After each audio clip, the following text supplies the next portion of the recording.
Assalamualaikum warahmatullahi wabarakatuh. Perkenalkan saya Saiful Thorik dari kelas TI 19.3 dengan yang sudah saya buat. Di sini saya akan menjelaskan mengenai pada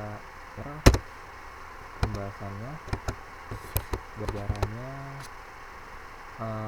Pada jaringan komputer ini dari tahun ke tahun mengalami banyak sekali perkembangan sehingga setiap penggunanya dapat melakukan komunikasi dengan cepat dan optimal. Sampai saat ini mungkin ada yang belum tahu apa itu OSI layer. Di sini saya akan membahasnya singkat, padat, dan jelas. Dan pada tahun 1970 ini terdapat organisasi yang bernama International Organization for Standardization atau bisa dibilang ISO yang di Eropa, dan telah dikembangkan sebuah struktural jaringan yang bernama OSI Reference Model for Open Networking.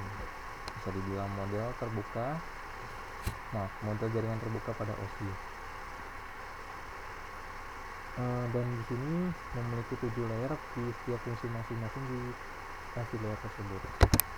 Saya jelasin untuk yang pengertiannya saja. Pada OSI layer ini Open System Interconnection ya, bisa dibilang OSI yang saya sebutin di awal, yaitu model referensi yang diciptakan dari sebuah kerangka yang bersifat konseptual, namun saat ini telah berkembang menjadi standarisasi khusus yang berkaitan dengan koneksi komputer. Tujuannya itu untuk model rujukan bagi setiap vendor atau developer, sehingga produk atau perangkat lunak yang dibuat memiliki sifat interpolate, yang berarti pengguna dapat melakukan kerjasama dengan produk atau sistem tanpa perlu melakukan penanganan secara khusus. Ada beberapa model pada OSI layer ini ya. Untuk yang pertama saya akan jelaskan singkat saja, application layer, yaitu lapisannya yang menjadi pusat utama atau center yang terjadinya suatu interaksi antar pengguna dengan aplikasi yang bekerja menggunakan fungsionalitas sebuah jaringan. Di sini ada beberapa contoh yang bisa saya jelaskan, hanya HTTP, SMTP, dan FTP saja. Lalu selanjutnya di sini ada presentation layer. Pada lapisan kanan ini dimana mempunyai fungsi untuk mentranslasikan format data yang akan ditransferkan oleh aplikasi melalui jaringan.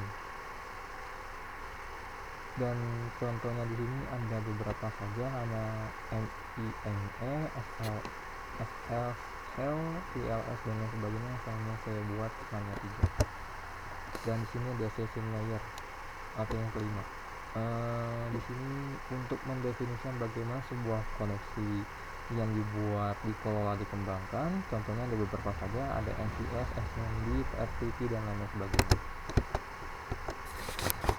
Lalu selanjutnya ada transport layer dan network layer. Transport layer ini hanya untuk memecah data menjadi paket-paket data serta memberikan nomor urut setiap paketnya, sehingga dapat disusun kembali pada saat kembali pada tujuan.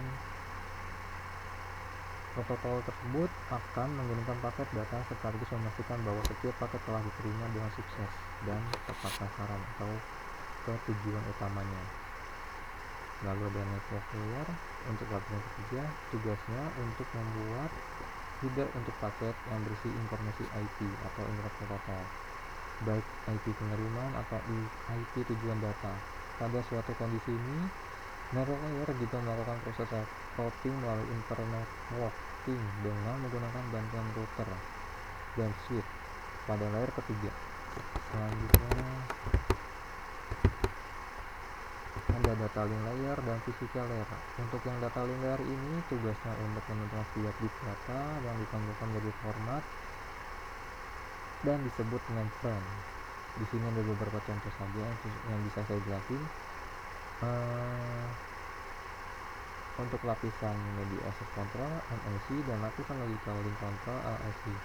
Dan di sini yang saya bisa jelasin untuk dua itu hanya untuk membagi tingkatan menjadi 2 level. Lalu selanjutnya ada physical layer.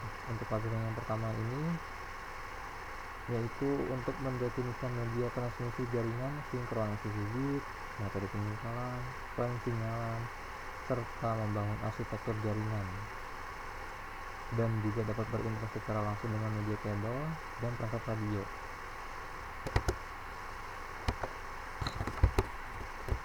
Berikut cara pertamanya. Di sini ada application layer yang akan melakukan data yang akan dikirim data kepada pengguna. Di sini application layer yang akan melakukan data dari pengguna kepada perangkat komputer yang menerima data. Untuk yang kedua di sini ada presentation layer. Terjadi konversi email menjadi sebuah format jaringan.